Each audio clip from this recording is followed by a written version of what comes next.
Bangladesh cricket বোর্ডকে জানাতে পারেন, কারণ তাদের সিটি কর্পোরেশনের যে গার্বেজ পরিষ্কার করার দায়িত্ব, সেই দায়িত্ব গেম ডেভেলপমেন্ট কমিটির নতুন দায়িত্বপ্রাপ্ত এবং এইচ গ্রুপের পূর্ব দায়িত্বপ্রাপ্ত চেয়ারম্যান আসিফ আকবর নিয়ে নিয়েছেন।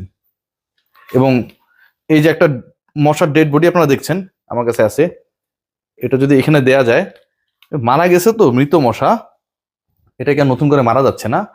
আসিফ আকবর সেই কাজটা করার জন্য দায়িত্ব গ্রহণ করেছেন। গার্বেজ পরিষ্কার করার দায়িত্ব যেহেতু তিনি নিয়েছেন সিটি কর্পোরেশনের, সেহেতু তার ভাষায় আমরা যেটাকে পায়খানা বা কি বলে এটাকে টয়লেট বলি, তার ভাষায় যেটা গু মানে হাগে, ওই যে বাদুর যা খায় তাই হাগে, এরকম একটা বক্তব্য তিনি কদিন আগে দিয়েছিলেন। তিনিও সকালবেলা দু একবার মনে হয় সেটা করেন, তো সেটাও পরিষ্কার করার দায়িত্ব তিনি গ্রহণ করেছেন। আমার কাছে মনে হয় যে এটা একটা multiple skilled person Asif Akbar, যিনি এই কাজগুলো করতে পারেন।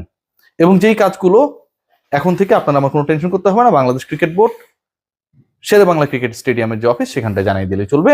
আসিফ আকবর নিশ্চয়ই আপনার বাসায় ব্যাট নিয়ে অথবা গু পরিষ্কার করার যে বেলচা আছে না, সেগুলো নিয়ে পৌঁছে যাবে। আর যদি তার কাছে না থাকে আপনি সেটা দিয়ে সাহায্য করবেন। অবশ্যই তার থেকে দূরে থাকবেন। যিনি গু পরিষ্কার করে তার কিন্তু ভাই আশপাশের গন্ধে থাকা যায় না, গন্ধ ছড়াচ্ছেন। বাংলাদেশ ক্রিকেট বোর্ডের গন্ধ সব দিকে ছড়ানোর দায়িত্ব নিয়েছেন আসিফ আকবর।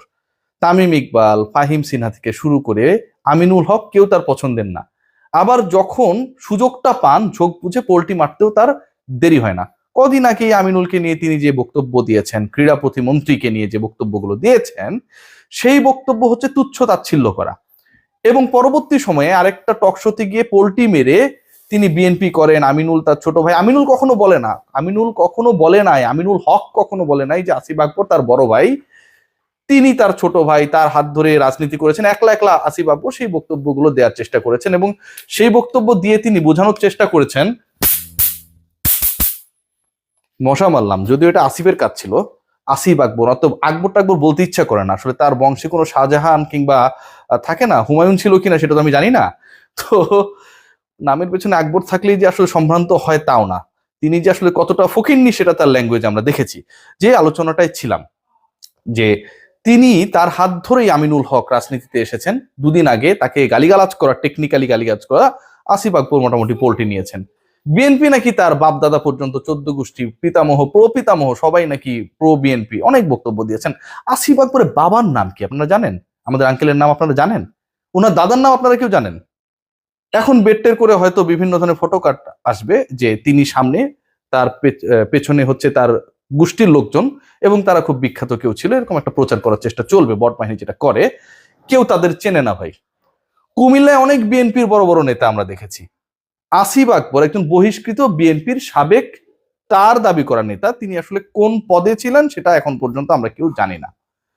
দ্বিতীয় যে মজার ব্যাপারটা, Bangladesh nationalist party BNP Asif আকবরের মতো একজন ব্যক্তি, যিনি বাদুরের গু নিয়ে গবেষণা করেন, সিটি কর্পোরেশনের বর্জ্য ব্যবস্থাপনা কিভাবে করা যায় এবং সেটার দায়িত্ব তিনি গ্রহণ করেছেন টাইপের একটা বক্তব্য দিয়ে যারা বাংলাদেশ ক্রিকেট বোর্ডকে আসলে কলুষিত করছে তার ভাষায়, তাদেরকে পরিষ্কার করার দায়িত্ব গ্রহণ করেছেন। সিটি কর্পোরেশনের কাজ তো এখন অনেক কিছু, তাই না? মাল্টি ডাইমেনশনাল কাজ।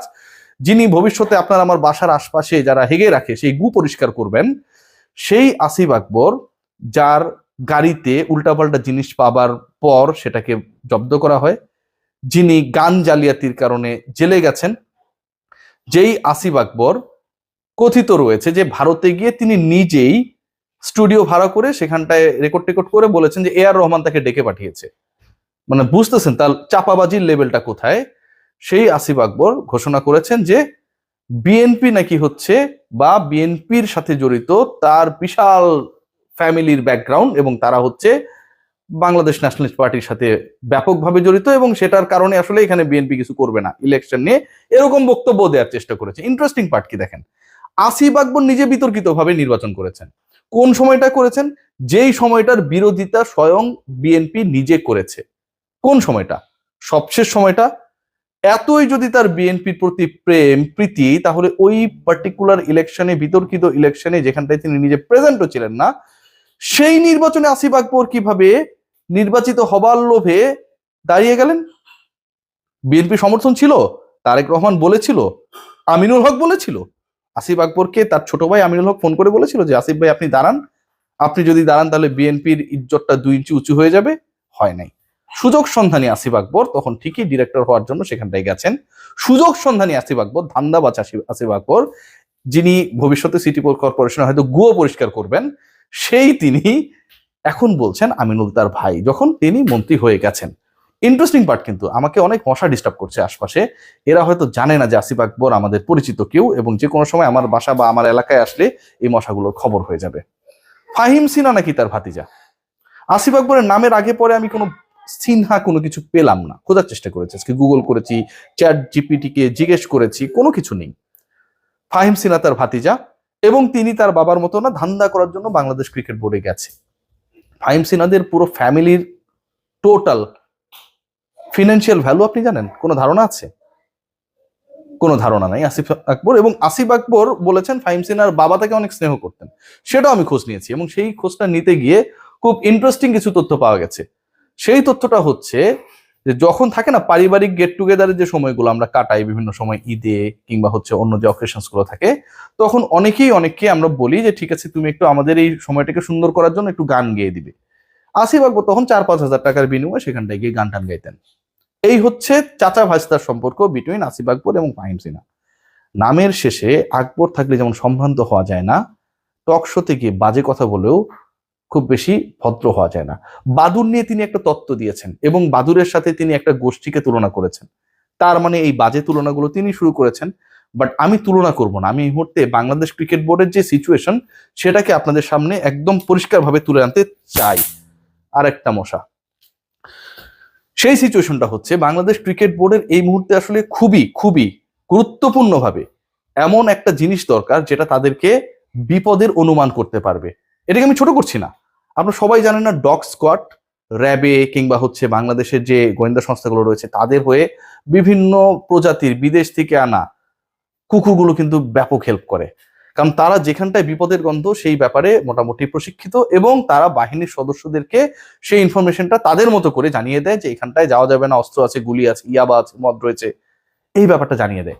বাংলাদেশ ক্রিকেট বোর্ডের সামনে যে বিপদ রয়েছে, সেই বিপদের গন্ধের জন্য বাংলাদেশ ক্রিকেট বোর্ডে এরকম বিশ্বস্ত কুকুর দরকার, যে বিপদের গন্ধ শুকে মোটামুটি ঘেউ ঘেউ করলে বাংলাদেশ ক্রিকেট বোর্ডের কর্তারা বুঝতে পারবে যে আসলে বিপদ আসছে। সেরকম কেউ কি হওয়ার চেষ্টা করছে? বিভিন্ন জায়গায় যেসব আওয়াজ পাচ্ছি, বাদুর তত্ত্ব তিনি দিয়েছেন, হাগা তত্ত্ব তিনি দিয়েছেন, আমার কথা নিশ্চয়ই তার গায়ে লাগার কথা না, আমি তার নামও বলছি না।